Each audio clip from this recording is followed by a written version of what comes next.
Good morning বন্ধুরা, welcome back to the channel. আবার সকাল হয়ে গেছে, সকাল থেকে আবার ভিডিও স্টার্ট করে দিয়েছি।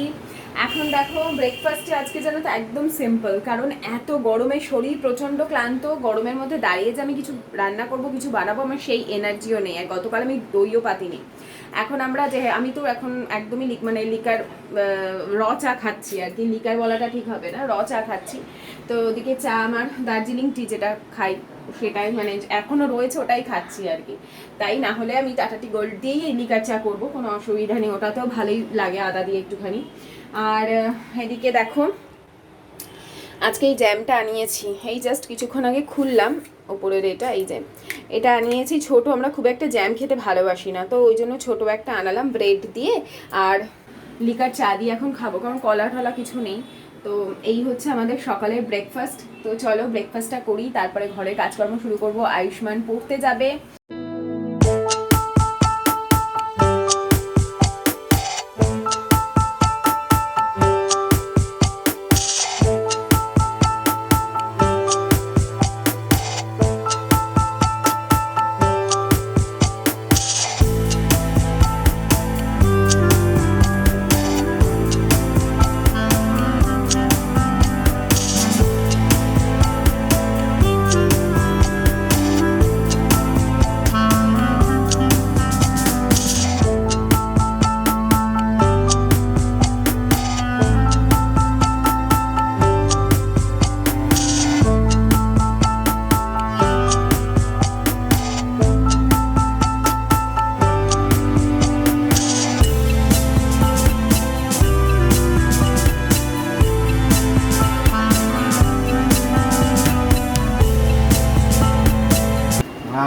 টাটা বাবা।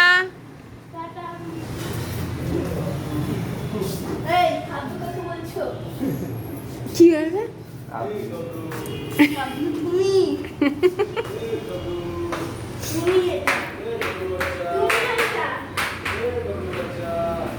টাটা বাবা, দুগ্গা দুগ্গা, ভালো করে পড়াগুলো করবে, হ্যাঁ। তা আয়ুষ্মান বেরিয়ে গেল, এবার আমি ঘরদোর গোছাবো, পরিষ্কার করব, একটু সুন্দর করব, আবার এসে নোংরা করে দেবে। তো সকালের যে বাসি কাজ থাকে, অর্থাৎ ঘর মোছা, এগুলো যখন থাকে তার আগে আমি একটু ডাস্টিং করে নিই, রোজই করি, তাও রোজ এলোমেলো হয়ে যায়, ধুলো পড়ে। তারপরেও মানে যেখান থেকে জিনিস নেবে সেখানে তো রাখবার মানুষ নেই আমার ঘরে, বেশিরভাগই আর কি। তো সেই জন্য আমার জিনিসপত্র লণ্ডভণ্ড হয়। আর সব সময় আমি বলিও না, বেশি বললে আবার মানুষের একটা বিরক্তিরও তো ব্যাপার থাকে, তাই না? তাই আমি সকালবেলা করে যতটা সম্ভব ঠিকঠাক রাখবার চেষ্টা করি। বেশি নিজে এই ধরনের করতে গেলে আবার নিজেরও হেডেক হয়ে যায়। আর এই শোকেসের ওপরটাও আমার যেহেতু দেখছো এই উল্টোপাল্টা জিনিসপত্র থাকে, চার্জার, তার, তারপরে পাওয়ার ব্যাংকের তার, মানে এইগুলো আর কি মানে গুছিয়ে রাখতে পারবো না, আমি এখানেই এসে জড়ো হবে। তো সেই জন্য ওভাবেই একটু ওপর ওপর আমি ঠিকঠাক করে দিই। সমস্ত কাজ করে আমি স্নানে চলে যাব। এই দেখো বাজার নিয়ে এসছে শুধু মাংস, কত ধরনের। এখানে আছে ওই হাড্ডি গুড্ডি দেওয়া মাংস, এগুলো ধোবো আমি, হ্যাঁ। আর এইটা হচ্ছে নর্মাল মাংস, হ্যাঁ এটা এখন বানানো হবে। আর এইটা হচ্ছে কাবাবের জন্য আনা হয়েছে, মানে কাবাবটা আমি সানডে বানাবো, এই কাবাবের জন্য আনা হয়েছে এগুলো। দেখো এগুলো আমি কেটে কেটে রাখবো, এখন একদিন কাবাব বানাবো, একদিন মোমো বানাবো। তো যেদিন বানাবো তো তোমাদের সঙ্গে তো মানে গোটা গোটাই নিয়ে এসছে, কোনো কাটাকুটি করেনি, আমি আমার মতন করে কেটে নেব। আমার বরকে খালি বলেছি আজকে একটু চিকেন নিয়ে আসো, তাড়াতাড়ি হয়েও যাবে, আর আমি এক্ষুনি বসিয়ে দেবো তাহলে। আর এই যে চিকেন বলেছি, তো চিকেনের একদম পাহাড় নিয়ে চলে এসছে। তো এখন এগুলো একটু আমি ভালোভাবে কেটে নিই। এইগুলো না আশিস এই জিনিসগুলোর পকোড়া খেতে খুব ভালোবাসে, মানে সলিডের থেকে এই যে খাঁচা যে পকোড়াগুলো থাকে না খাঁচার, সেগুলো খেতে ভালোবাসে, ও সলিড খেতে পারে না। এই যে এইগুলো এরকম ধরনের, তো এগুলো ও আর আয়ুষ্মানও তাই। তো এগুলো পকোড়া আমি একটু নতুন রেসিপি শিখেছি, যেটা আমি পরে যখন যেদিন পকোড়াটা বানাবো সেদিন শেয়ার করব। তো এখন এগুলো ধুয়ে আগে জায়গা মতন সেট করি, ওকে। তো এই দেখো ব্রেস্টের পিসগুলো সব অনেকটা, জানো তো এগুলো সব গোটা গোটা ব্রেস্ট।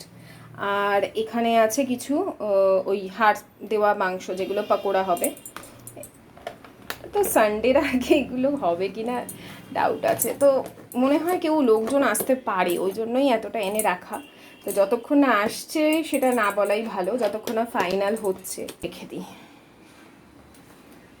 আর এই দিকে দেখো চিকেন বসিয়ে দিয়েছি, মানে যেটা তোমাদের দেখালাম যে আজকে হবে সেটাই আমি তাড়াতাড়ি করে সব একসাথে মাখিয়ে বসিয়ে দিয়েছিলাম। আর গতকাল যে আমি ডাল ভিজিয়েছিলাম না, অড়হর ডাল, সেই ডালটা দেখো সেদ্ধ করেছি, জাস্ট নুন দিয়ে সেদ্ধ করেছি। তোমরা হলুদ দিতে পারো, জিরের গুঁড়ো সাথে দিতে পারো, আমি হলুদ আর জিরের গুঁড়োটা দিতে ভুলে গেছিলাম সত্যি বলতে কি।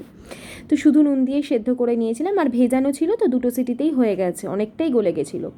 এখন দেখো 1.5 চামচ মতন ঘি দিয়েছি প্যানে আবার, আর এখানে আমি দিলাম হচ্ছে হিং আর আদা রসুন কুচি। এখন হিং আর আদা রসুন কুচিটা প্রথমে কিন্তু ভালো করে একটু ভেজে নেব, তারপরে এর সাথে আমি অ্যাড করছি কুচনো পেঁয়াজ। আমি যেভাবে বলছি তোমরা একটু আগে পরে করে দেখতে পারো। এটা হচ্ছে ডাল ফ্রাই, অড়হর ডাল এমনিতে অনেক সময় খেতে ভালো লাগে না, তো এইভাবে করে খেতে পারো, ভীষণ টেস্টি হয়। তো পেঁয়াজটা যখন একটু ভালো মতন ভাজা ভাজা হয়ে যাবে, জাস্ট কালারটা একটু চেঞ্জ হবে, তার সঙ্গে আমি অ্যাড করছি টমেটোটা দেওয়ার সাথে সাথেই লবণ দিয়ে দেবো যাতে ভালোভাবে কষে যায়। তোমরা কিন্তু ঘি ছাড়া এখানে সাদা তেলেও করতে পারো।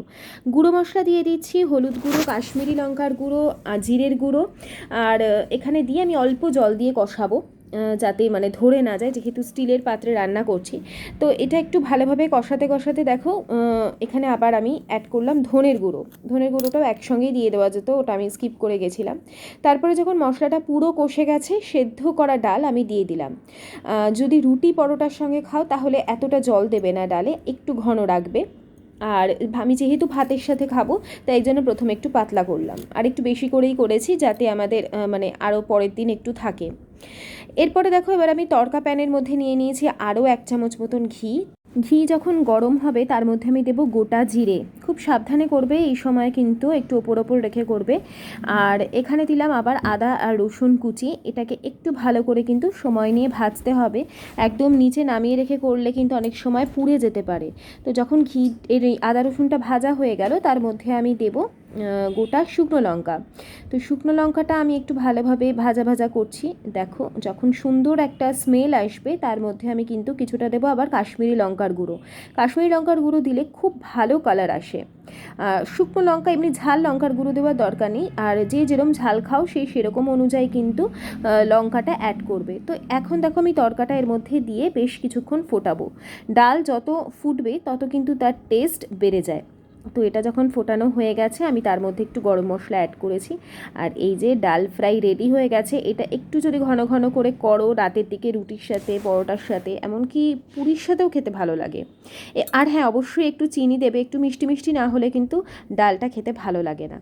আর এই যে চিকেন কষাও হয়ে গেছে, মানে দুটো পদ হলে কি হবে, দুটোই খুব স্পেশাল রান্না হয়েছে আজকে, তাই না? গুড ইভিনিং বন্ধুরা, একদম মানে বিকেলে এসে তোমাদের মুখোমুখি হলাম।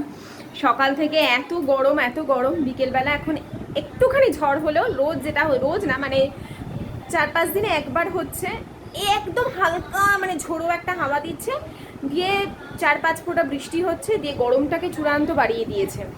তোমাদের দেখাই রাস্তাঘাটের অবস্থা। এদিকে আয়ুষ্মান পড়তে বসেছে, এই দেখো মানে ঝিরিঝিরি বৃষ্টি হচ্ছে কনস্ট্যান্ট, কিন্তু মানে এটাকে এরকম বৃষ্টি হলে আর কি আরও বেশি গরম। আর ওই সাইডে দেখো না, মাঠের ওই সাইডে মনে হয় কিছু একটা হয়েছে, সব লাইট বন্ধ হয়ে গেছে। ওই সাইডে ট্রান্সফরমারে কিছু সমস্যা হয়েছে, মানে একটু ঝোড়ো হাওয়া দিয়েছে, দাঁড়াম করে একটা আওয়াজ হলো, ওই সাইডের মনে হয় ট্রান্সফরমারটা গেছে, ট্রান্সফরমারই তো বলে কি জানি, যাই হোক। ওই না, ওদিকটা পুরো অন্ধকার, ওদিকে কোনো লাইট, বাড়িতেও লাইট জ্বলছে না, শুধু আমাদের এই সাইডটাই জ্বলছে। ব্লাস্ট। আর ঝিরি, হ্যাঁ, একটু হাওয়া দিলে আমাদের দিকে কারেন্ট চলে যায়। কিন্তু আমাদের এইটা কিন্তু মানে প্রপার একদম কি বলবো, প্রপার কলকাতা। আজকে তাড়াতাড়ি চলে এসছে, এই যে একটু হাই হ্যালো করে দাও। এবার তাড়াতাড়ি এসছে, বলেছে একটুখানি আমাকে হেল্প করে দাও। হেল্প বলতে আমি এখন ওই দই বড়া বানাবো, সব রেডি করলাম। ডাল তো আমি কালকে ভিজিয়ে রেখেছিলাম, সকালে আজকের বেঁচে রাখতে পারিনি, এখন বাটলাম মানে মিক্সিতেই বাটলাম, আদা আর দিয়ে কাঁচা লঙ্কা দিয়ে। আর এই যে ওর আশিসের এখন চিকেন ম্যাগি হচ্ছে, ওর খিদে পেয়েছে, তো ওর চিকেন ম্যাগিও খাবে। দই বড়াটা তো একটু সময় লাগবে, ওগুলো ভাজবো দেবো তারপরে, তো ওই ওদের ঘরে মনে হয়। এখন আশিসকে এটা খেতে দিয়ে দিই, আর ওকে আমি বললাম একটু ভালো করে ফ্যাটা, ওটা যত ফ্যাটাবে তত ওই যে ওপরে মানে একটু জল দিয়ে দেখতে হবে যে সেটা জলের ওপর ভেসে উঠছে কিনা। আমি আগের ভিডিওতে তোমাদের দেখিয়েছিলাম যেবার দই বড়া বানিয়েছিলাম, তাহলে একদম ফ্লাফি হবে, খুব সুন্দর হবে দই বড়াগুলো। তো আজকে আমি অনেকটা দই করেছি, আমার ফ্যাটাতে ফ্যাটাতে হাতের এগুলো ব্যথা হয়ে গেছে, তো ওই জন্য বললাম তুমি একটু করে দাও, করেই তোমার হয়ে গেছে, ছেড়ে দাও এবার, তুমি খাও যাও। আর আয়ুষ্মানকেও পড়াবে এখন, আমি বললাম তুমি ওকে তাহলে খাও আর পড়াটাও একটু দেখো, আর আমি এদিকে দই বড়ার সমস্ত কিছু করি। আর সাথে তোমাদের সাথেও আমি আজকে অনেকগুলো রেসিপি শেয়ার করলাম সকালবেলা, স্পেশাল মানে সকালে একটা রেসিপি শেয়ার করলাম, এখন আবার দই বড়াটা করবো। আজকে কিন্তু গরম আছে। না আমি খাবো না, খিদে নেই। না ওতে বেশি হয়ে যাবে, ওটাতে বেশি হয়ে যাবে, এমনি হাত, এটা হাতের সাহায্যেই করতে হবে। না তুমি খাও না, আরে হয়ে যাবে, আরে খাও না,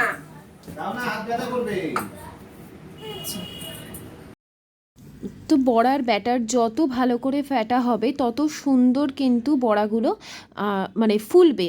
এখন দেখো আমি ওই মাঝখানে যেভাবে ছেদ করে সেটা তোমাদের দেখাচ্ছি, হাতে জল লাগিয়ে নেবে ভালো করে, তারপরে ব্যাটারটা নিয়ে হাতে একটু চাপ দিয়ে মাঝখানে ছোট্ট একটা গর্ত করে আস্তে করে ছেড়ে দেবে।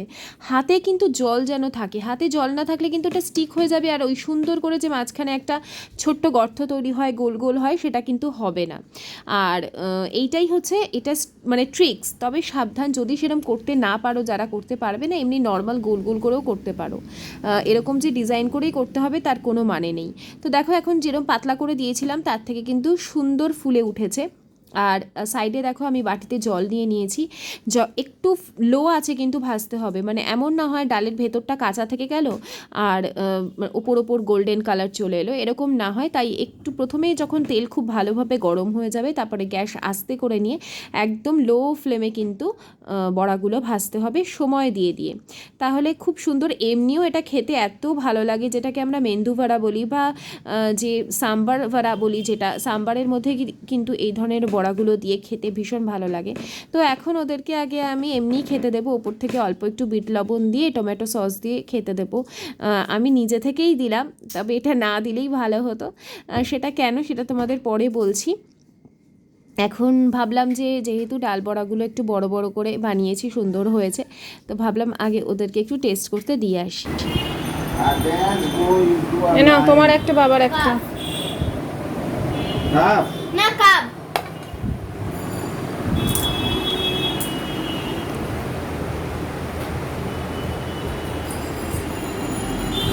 তো ওরা দুজনে খাচ্ছে আর আমিও এদিকে বাকিগুলো ভাজতে শুরু করেছি। তো আমাদের দহি ভল্লে ভাই দই বড়া খাওয়া ক্যান্সেল হয়ে গেছে। তার কারণ কি বাবা, এই দই বড়া খাওয়া ক্যান্সেল কেন হলো? ঠান্ডা লেগে যাবে বলে। কে, কার নির্দেশে? মানে কে অর্ডার, মানে কে কি বলো ওটাকে বললো? হ্যাঁ, কে বললো তোমাকে যে এটা এখন খাওয়া যাবে না? বাবা। শোনো, ওদেরকে তো দিয়ে দিয়েছি, সব দই বড়া খাবে আশায় বসেছিল। এবারে ওর বাবার হঠাৎ কাজ পড়ে গেছে যে যেতেই হবে, ইমিডিয়েটলি যেতেই হবে, না গেলেই নয়, সে যা বৃষ্টি হোক যাই হোক যেতেই হবে। তো তার আগে এদের তিনটে করে খাওয়া হয়েছে বড়া, ঠিক আছে। আর ওদিকে আমি অনেকগুলো, ও সরি, ওর বাবা দুটো, ও তিনটে, আমি দুটো, তিনটে দিতে হয়েছে কান্নাকাটির চোটে, আর না হলে দুটো করেই দিতাম। আর আমি এদিকে বড়াগুলো ভেজে নিচ্ছি, যে কটা মানে আপাতত এখানে অনেকটা, দেখো এখানে অনেকটা ডাল ভেজানো আছে, এখানে আরও তিনটে হচ্ছে, আর এখানে অনেকগুলো অলরেডি জলে আমি চুবিয়ে দিয়েছি, এগুলো হলে এগুলোও চুবিয়ে দেবো। আর আমি একটু কড়া করে ভেজে নিয়েছি, যেহেতু মুড়ি দিয়ে খাবো আমি। ওর বাবা মানে ভীষণ বকাবকি করেছে যে যেহেতু ভাজা হয়ে গেছে, খাওয়া পেট ভরে গেছে। আর রাতে, আজ এখন কটা বাজে না, 8:30, তার উপর বৃষ্টি হয়েছে, বলেছে রাতে দই একদমই খাওয়া যাবে না। তো আয়ুষ্মান তো ভীষণ ভালোবাসে দই বড়া খেতে, বা টক দইও, ঘরে পাতা টক দই খেতে ভীষণ ভালোবাসে, সে কান্নাকাটি। তোর বাবা ভীষণ বকাঝকা করেছে, খাওয়া যাবে না মানে খাওয়া যাবে না। আমার হাজব্যান্ডের মানে কথা হচ্ছে এরকমই, ও যেটা বলবে মানে বলবে, কারণ ও সত্যি ভালোর জন্য বলে। তোমরা বলো আমাকে বিভিন্ন জিনিসে যে পায়েলদি, বিশেষ করে ছোটরাই বলে কথাটা, পায়েলদি তুমি ভীষণ দাদার কথা শুনে চলো। অ্যাকচুয়ালি দেখো, ও যেটা বলে কখনো কখনো হয়তো জিনিসটা আমার ইচ্ছার বিরুদ্ধে হয়, যেটা ও বলে এটা করবে না মানে করবেই না। হ্যাঁ, ও যেটা বলে হয়তো সেটা সবসময় ইচ্ছার পরে থাকে না, আমার ইচ্ছার বিরুদ্ধে হয়, কিন্তু আমি জানি যে ও আমার জন্য যেটা বলবে সেটা ভালোর জন্যই বলবে। এইটা আমি অনেক সময় ওর ইচ্ছার বিরুদ্ধে গিয়ে কাজ করে দেখেছি, আমার ক্ষেত্রে সেটা খারাপই হয়। তো আমি ওই জোর করে কেন খাবো না, খাবো, ওই এত কষ্ট করে করলাম, খাবো না, আমার ছেলেও কান্নাকাটি করছে, আমি যদি ওকে যদি আমি গুরুত্ব না দিই, এক তো কিছুই হবে না ওর, ও হয়তো আমরা হয়তো বেরিয়ে গেলে খেয়ে নিতে পারতাম, কিছুই হবে না। সন্তান ভাববে যে বাবা তো বলছে ঠিক আছে, এই জিনিসটা আমি একদম চাই না। ফার্স্ট অফ অল অনেক ভাবনা চিন্তা করে আবার অনেক ভাবনা চিন্তা করে তবে একটা সন্তানকে মানুষ করতে হয়। সত্যি কথা বলতে মা হয়ে বুঝেছি, যখন নিজেই বাচ্চা ছিলাম, মানে মায়ের সন্তান ছিলাম, যখন আমি মা হইনি তখন ভাবতাম দূর, মা সব কিছুতেই প্রেশার ক্রিয়েট করে।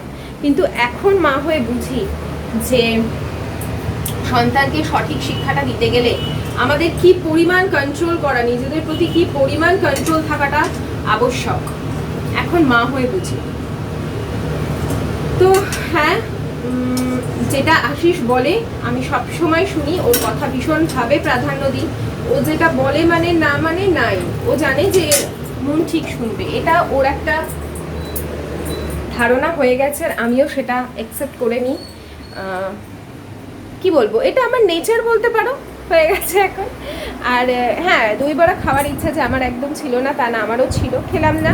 একটু বৃষ্টি পড়েছে, তারপর সত্যি যদি গলা ব্যথা হয়, হয়তো ঠান্ডা লাগার সাথে তোমরা বলবে দইয়ের কোনো সম্পর্ক নেই, কিন্তু আমাদের দই খেলেই ঠান্ডা লেগে যায়, মানে যদি এরকম ওয়েদার হয় বা শীতকালের দিকে হয়, তাই জন্য খুব মন খারাপ। আমার ঘরে সব আছে, খাট্টা মিঠা চাটনিও আছে জানো, ভাজা মশলাও আছে, আচ্ছা ঝুড়ি ভাজা, হ্যাঁ ঝুড়ি ভাজাও আছে, সব আছে, দই আছে, কিন্তু খাওয়া যাবে না। কেন? কারণ হচ্ছে হলো বাবার রাগ। রাগ না যা বাবা, না বাবাই যদি গলাটা ব্যথা হয় না, বাবা আমাকে যা না এ করবে, জানিস তো তুই তো খুব ভদ্র সভ্য ছেলে, তারপরে খুব ভদ্র ছেলে, গলা ব্যথা মা সকালবেলা ঘুম থেকে উঠেই কাতরাতে থাকবি। পিডো আছি, পিডো। আবার চশমাটা নিয়ে এরকম করছিস তো? চশমা ভাঙবে না, বেশি ভালো বলার ফল। আর আমি দেখো না মুড়ি নিয়ে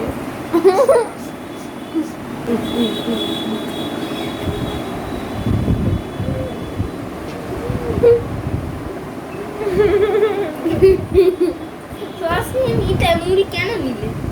মুড়ি নিলাম এই জন্য, এই অয়েলটা, এক্সট্রা অয়েলটা অ্যাবজর্ব করে নেবে মুড়িতে, তাই ওদের সঙ্গে কথা বলবো। আজকে রাতে তো আমার সেরকম কিছু রান্না নেই, কারণ চিকেন আছে, খালি রুটি করবো, কিন্তু ঘরে প্রচুর কাজ আছে, সেগুলো সারবো। তোকে পড়িয়ে নিই, পড়িয়ে আবার তোমাদের সঙ্গে আসছি কিছুক্ষণের মধ্যেই। তো এটা আবার অনেকটা রাতে এখন পড়ানো হয়ে গেছে, বিছানা গোছাচ্ছি আমি। আর ডিনার আমাদের এখনও হয়নি, কারণ আশিস এসে পৌঁছয়নি, বেশ অনেক রাত হয়ে গেছে এই সময়। আমি কিন্তু আজকেই তোমাদেরকে দই বড়ার রেসিপিটা দেখিয়ে দেবো, মানে যেটা আমরা আজকে সকালে খেয়েছি ব্রেকফাস্টে, তো সেটা তোমাদের আমি এখানেই অ্যাড করে দেবো, তাহলে একটা টোটাল রেসিপি এখানে থাকবে। আর এই যে আমি এখন বিছানা করে নেবো রাতের, খালি ওই নিচের যে চাদরটা থাকে সেটাই রাখতে হবে, বাকি ওপরে যে সারাদিন পাতা থাকে সেটা তুলে ভাঁজ করে রেখে দেবো। আর আমাকে একজন জিজ্ঞেস করেছে তুমি কদিন অন্তর চাদর কাচো? আমি যখন খুব নোংরা হয়ে যায় তখন দুদিন পর পর কাচি, আর যদি তেমন নোংরা না হয় তাহলে 3 দিন 4 দিন এরকম, জাস্ট ওপরের চাদরটা আর কি ধুয়ে দিই, আর নিচের চাদরটা সপ্তাহখানেক রাখলে অসুবিধা হয় না। এখন দেখো এই যে রাতে দেখো ডাল অনেকটা ঘন হয়ে গেছে, রুটি দিয়ে খেতে ভীষণ ভালো লাগছিল। আয়ুষ্মানের জন্যই মেন ডালটা নেওয়া হলো, ও তো চিকেনের ঝোল দিয়ে খাবে না, আমাদের চিকেনের ঝোল ছিল। আর এই যে এখন সকালবেলার এটা কিন্তু পরের দিন আমাদের ব্রেকফাস্ট। তো আয়ুষ্মান পড়তে যাবে, ওকে আগে দিয়ে দিলাম। এখানে দই বড়া যে জলে ভিজিয়ে রেখেছিলাম সেগুলো কিন্তু হাত দিয়ে আস্তে আস্তে চিপে রেখেই আমি ফ্রিজে রেখেছিলাম, আর এটা অনেক সকালে বের করে দিয়েছিলাম, প্রায় 5:30 6টা। তো এখন এগুলো ভালো করে সাজিয়ে তার উপরে দইটা দেবো। দইয়ের মধ্যে আমি অল্প চিনি অ্যাড করেছি, চিনি আর বিট লবণ অ্যাড করে ওটা ভালো করে জল দিয়ে, একটুখানি অল্প জল দিয়ে পাতলা করে নিয়েছিলাম। তারপরে এখানে খাট্টা মিঠা যে চাটনি আমি বানিয়েছিলাম সেটা অ্যাড করলাম, আর এখানে ভাজা মশলা শুধু জিরের গুঁড়োটাই এখানে এনাফ, আর ঝুরি ভাজা। চাইলে যদি বেদানা থাকে বেদানা অল্প অল্প উপর দিয়ে দিতে পারো, ভীষণ ভালো লাগে। আর এখান দিয়ে দিলাম অল্প অল্প বিট লবণ। এত টেস্টি লাগছিল না, দেখে আমার আবার খেতে ইচ্ছা করছে। তো এই ছিল আজকে দই বড়ার রেসিপি, তোমাদের সঙ্গে শেয়ার করলাম। যদি ভালো লেগে থাকে বন্ধুরা অবশ্যই ভিডিওটাতে লাইক দিও। আবার আসছে আগামীকাল নতুন ব্লগ নিয়ে, ততক্ষণের জন্য টাটা, বাই বাই।